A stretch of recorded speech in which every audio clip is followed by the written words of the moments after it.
नमस्कार, मैं डॉक्टर पूनम जायसवाल। आज का टॉपिक है जियोलॉजिकल टाइम स्केल, भूगर्भीय समय सारणी। ये क्या होता है, इसके बारे में छोटा सा परिचय। History of the earth is approximately 350 million years old. जो पृथ्वी पर जीवन का विकास है, ये लगभग 350 मिलियन साल पुराना है। जियोलॉजिस्ट ने टाइम और स्ट्रेटा दो यूनिट्स के आधार पर इसको अलग अलग बांटा है। आप देख सकते हैं यहाँ पर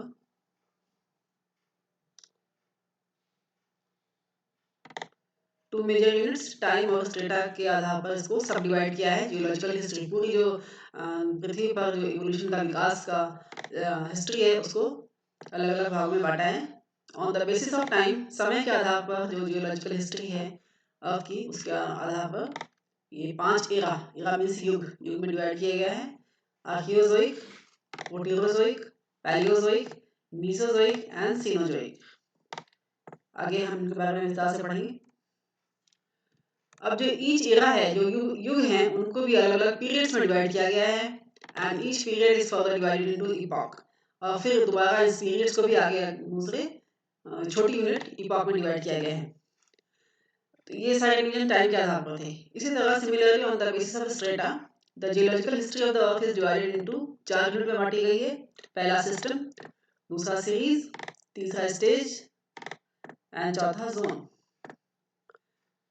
various eras and their age, जो भी युग थे उसका क्या एज था, क्या समय था, उसका क्लाइमेट कैसा था, उसका वेजिटेशन कैसा था, ये सभी आगे विस्तार से दिया गया है। आप इसको देख सकते हैं। इससे पहले यहाँ पर है दिस फर्स्ट कॉलम में एरा, सेकंड कॉलम में अगर समय के हिसाब से डिवीजन देखें तो फर्स्ट ऊपर जो लिखा हुआ है period and this epoch, this is on the basis of time, समय के आधार पर। एरा भी समय के आधार पर। और जो ब्रैकेट्स में लिखे हुए हैं जैसे सिस्टम एंड सीरीज, ये स्ट्रेटा के आधार पर। उस समय में इस पर्टिकुलर एरा में, उस पर्टिकुलर पीरियड में, उस समय उस इपॉक में उसकी डोमिनेंट वेरिएशन क्या थी, वो यहाँ पर दिया गया है। हाँ, इस सीरीज में पुराने से नए की तरफ, सॉरी, नए से पुराने की तरफ चल रहे हैं। रिसेंट मीन्स आधुनिक युग, जो आज अभी प्रेजेंट है, वो पिछले करीब 30,000 साल से अब तक का समय है। इसको हम रिसेंट कहते हैं। उसके पीछे की तरफ जाते हैं तो सीनोजोइक, यानी कि सीनोजोइक जो एरा है वो थोड़ा सा नया है, जो 30,000 साल के ठीक बाद का समय है। उसको दो पीरियड्स में बांटा गया है, क्वाटरनरी एंड टर्शियरी। क्वाटरनरी को में सिर्फ एक ही इपॉक है, प्लीस्टोसीन, और इस समय में हर्बेशियस प्लांट्स डोमिनेंट हुआ करते थे। इसी तरह टर्शियरी को दूसरे इपॉक्स में बांटा गया है, वो है Pliocene, Miocene, Oligocene, Eocene and Palaeocene. Bracket में इसका टाइम ड्यूरेशन दिया गया है, ये कब से कब तक रहा। और इस समय में angiosperm were the dominant vegetation. दूसरा जो एरा है वो है मीसोजोइक। ये सीनोजोइक से पुराना है क्योंकि हम उल्टा चल रहे हैं, पीछे की तरफ चल रहे हैं। इसका जो इसमें दो पीरियड्स हैं, सॉरी 3 पीरियड्स हैं इसमें, Cretaceous, Jurassic and Triassic. Cretaceous period को 3 इपॉक्स में बांटा गया है, upper Cretaceous, middle Cretaceous and lower Cretaceous. Jurassic और ट्रायसिक में इपॉक को में डिवाइड नहीं किया गया है। जुरासिक और ट्रायसिक को इपॉक में डिवाइड नहीं किया गया है। और मीसोजोइक एरा का जो डोमिनेंट वेजिटेशन था वो था जिम्नोस्पर्म्स। और पीछे की तरफ चलते हैं तो पैलियोजोइक एरा आता है। इसमें जो पीरियड्स हैं वो है Permian, Carboniferous, Devonian, Silurian, Ordovician and Cambrian. इनको इपॉक में डिवाइड नहीं किया गया है। यहाँ पर आप देख सकते हैं डोमिनेंट वेजिटेशन। कार्बोनिफेरस में जो डोमिनेंट वेजिटेशन था वो था टेरिडोफाइट्स। डिवोनियन में प्रिमिटिव लैंड प्लांट्स, पहली बार जो लैंड प्लांट्स है एक्वेटिक से लैंड की तरफ ट्रांसफॉर्मेशन हुआ, तो ये फर्स्ट लैंड प्लांट यहाँ पर डिवोनियन में आते हैं। उससे पीछे की तरफ जाते हैं सिल्यूरियन में, तो वहाँ पर सिर्फ algae and mostly calcareous algae वहाँ पर प्रेजेंट थी। Vegetation was aquatic. और पीछे की तरफ जाते हैं तो प्रोटीरोजोइक एरा आता है। प्रोटीरोजोइक एरा में एक ही पीरियड है, प्री कैम्ब्रियन। कैम्ब्रियन से ठीक पहले का स्टेज है। ये 1500 मिलियन ईयर्स पुराना माना जाता है। इसमें कोई इपॉक, कोई डोमिनेंट वेजिटेशन नहीं थी क्योंकि जो क्लाइमेट था वो एरोक्सीजेनिक टाइप का था। वहाँ पर ग्रीन प्लांट्स नहीं अवेलेबल थे। उससे भी पुराना आर्कियोजोइक 3500 मिलियन ईयर्स पुराना है ये एरा, ये युग। और इसमें ज़्यादातर यूनिसेलुलर ऑर्गेनिज्म थे, ज़्यादातर जो ऐसे थे जो कि एनॉक्सिजन कंडीशन में सर्वाइव कर सकते थे।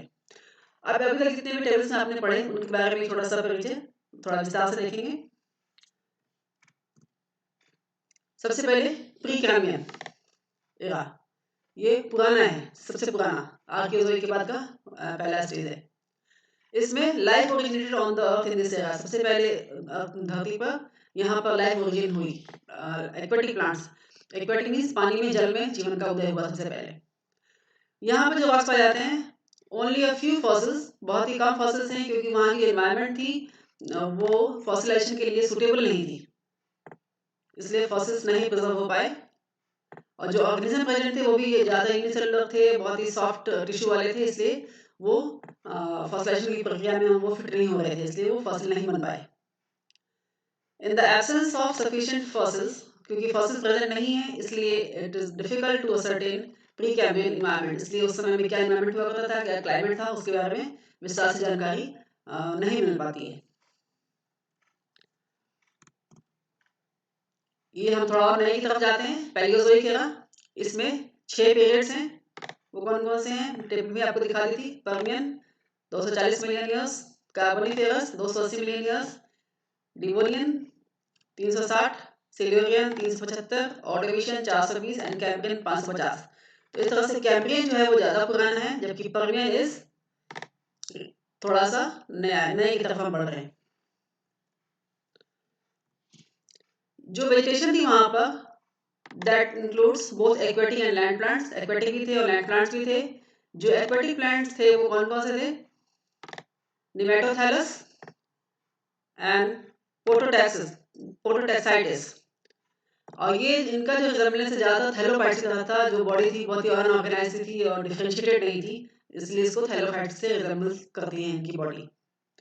जो first fossil of land plants were found in Silurian and Devonian, Silurian and Devonian period में ही सबसे पहले जो लैंड प्लांट सबसे पहले दिखाई दिए थे। और इनका समय था वो 250 से 350 मिलियन ईयर्स पहले है। तो जो फर्स्ट लैंड प्लांट दिखाई दिए वो कौन कौन से थे, Manogaptus, this is Manogaptus. Next Sporogonitis, this is Sporogonitis. जिस क्रम में यहाँ पे लिखा हुआ उसी क्रम में दिए गए हैं चित्र। Zooastrophyllum, this is Zooastrophyllum. This is Cooksonia, ये है Cooksonia. And next is Pseudosporanthus, this is Pseudosporanthus. बाकी जो प्लांट्स है राइनिया, हानियोफाइटान, साइलोफाइटान, इनको हम आगे दूसरे चैप्टर में पढ़ लेंगे।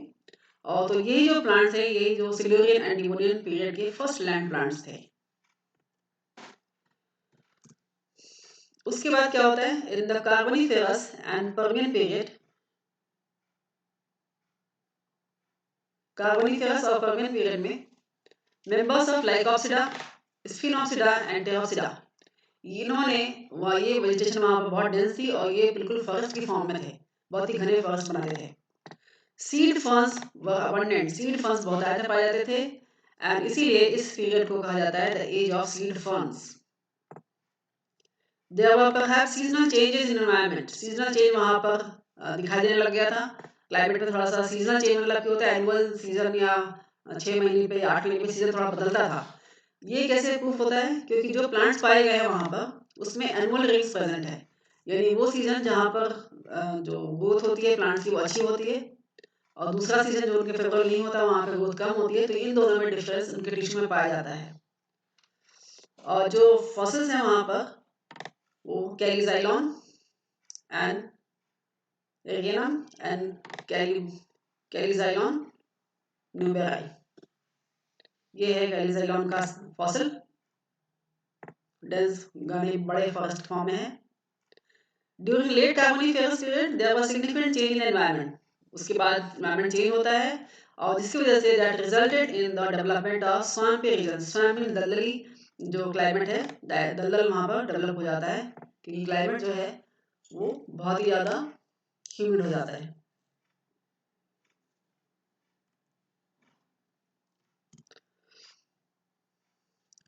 सच habit was unsuitable for woody vegetation. ऐसे जो swampy vegetation थे वो वहाँ पर खत्म होने लगे क्योंकि दलदलों में ज़्यादातर woody plants नहीं फ्लरिश करते. And in the late Devonian period, the vegetation present on the earth were converted into coal. और ये उस दलदल में समाप्त हो गए, दबकर कंप्रेस्ड होकर कोल फॉर्म में बन गए, कोल बन गए. The coal beds were formed due to coalification of Lycopsida, Sphenopsida and seed ferns and gymnosperm. जो भी वहाँ पर उस समय प्रेजेंट थे उनका कोलिफिकेशन कहते हैं, जैसे कार्बोनिफेरस फॉर्म में वो चेंज हो गए और वो कोल बेड्स के फॉर्म में अभी हमें अभी भी दिखाई देते हैं. Few Psilopcytes and Lycopsids and Sphenopsids जो थे वो escape करके वहाँ पर समाप्त नहीं हुए और वो अभी तक एग्जिस्ट करते हैं. और यही वो कुछ फॉर्म्स हैं जो अभी तक प्रेजेंट हैं. उसके बाद आता है मीसोजोइक एरा. ये उनसे थोड़ा लेटेस्ट है. 200 से 110 मिलियन ईयर्स एगो. आप देख सकते हैं कि 200 से 110 हम उल्टा चल रहे हैं, रिसेंट की तरफ चल रहे हैं, जबकि टेबल में हम रिसेंट से ओल्ड की तरफ चले थे.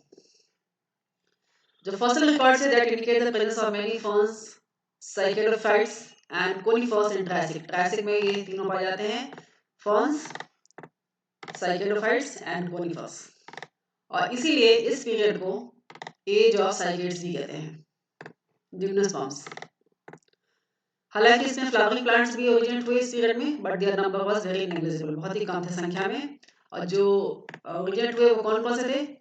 Member of family सेलिकेसी, Moraceae, एरेलिएसी, लावेसी,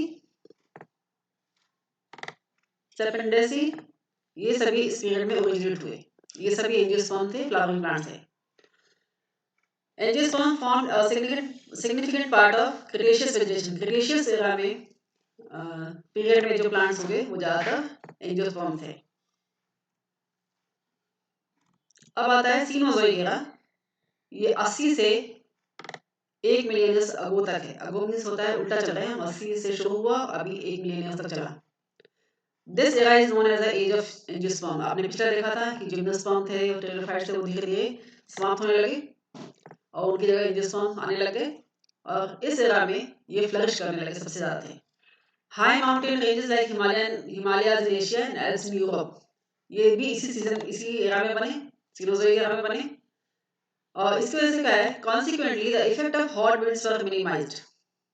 hot wind का मूवमेंट कम हो गया और ice age commenced. Ice age शुरू हो गया.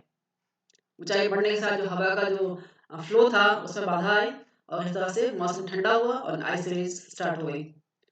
Gradually ice shifted towards the pole. धीरे धीरे जो आइस बनी वो पोल की तरफ शिफ्ट हो गई.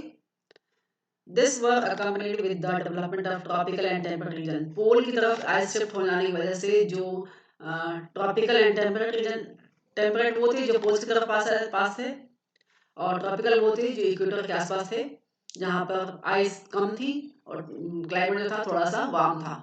वो बनाए ट्रॉपिकल वेजिटेशन, और जो पोल्स के आसपास थे वो बनाए टेम्परेट वेजिटेशन. जो सीड प्लांट्स थे that gradually migrated towards tropical region. इसलिए ट्रॉपिक्स में बहुत ही घने फॉरेस्ट पाए जाते हैं, घना वेजिटेशन पाया जाता है, और पोल्स की तरफ टेम्परेट रीजन में वेजिटेशन कम पाया जाता है. And those which could not migrate, और जो माइग्रेट नहीं कर पाए वो समाप्त हो गए. They became extinct. As most plants of the late Cenozoic era was deciduous, क्योंकि क्लाइमेटिक चेंज वहाँ पर था, सीजनल वेरिएशन था, इसलिए डिसिडुअस भी थे. जब फेवरेबल सीजन नहीं होता था उनकी पत्तियां झड़ जाती थी, और जब सीजन फेवरेबल होता था उनकी ग्रोथ अच्छी होती थी, इसलिए एनुअल रेंज पाए जाते थे वहाँ पर. It shows that there was seasonal variation, और यही एक प्रूफ है कि सीजनल वेरिएशन था. 2 अल्टरनेट सीजन वहाँ पर पाए जाते थे, जिसमें एक में तो ग्रोथ अच्छी होती थी, जिसमें पत्तियां नहीं झड़ती थी, दूसरे में ग्रोथ कम होती थी, जिसमें पत्तियां झड़ जाती थी. The vegetation of temperate and polar regions mostly consisted of annual and biennial herbs. ज़्यादातर जो पोल्स के आसपास जो टेम्परेट वेजिटेशन थी वो ज़्यादातर हर्बेशियस थी, वो भी एनुअल्स एंड बाइनियल्स, और वो वेजिटेशन थी जो विदस्टैंड कर सकती थी लो टेम्परेचर को सहन कर सकती थी. धन्यवाद. आशा करते हुए टॉपिक आपको समझ में आ गया होगा. आगे इस सीरीज में हम टेक्निक्स ऑफ फॉसिल स्टडी के बारे में पढ़ेंगे. धन्यवाद.